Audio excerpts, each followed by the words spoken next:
You search how to buy shares of Batm Advanced Communications Ld. And this short guide will show the basic steps. Batm Advanced Communications Limited develops telecommunications and networking equipment. It trades on LSE PLC under the ticker BVC.L. And this video is educational only, not financial advice. To buy the stock, you need a brokerage account, and we will use eToro as an example to demonstrate the process. After registering, you must verify your account, which typically requires an identity document, and you will need to add funds before you can place an order.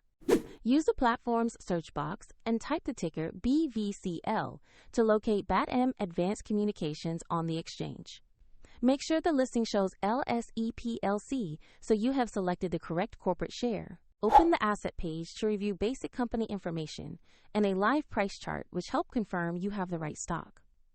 Check the company name and market listing details to be certain it is the Batm Advanced Communications share. Click Invest or Buy, enter the amount you want to use, then carefully review the order details and confirm the trade.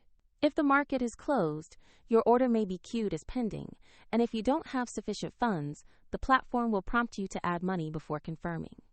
Once the trade executes, your new position will appear in your portfolio where you can monitor it. A convenient link to eToro is in the description if you want to follow the same steps shown here.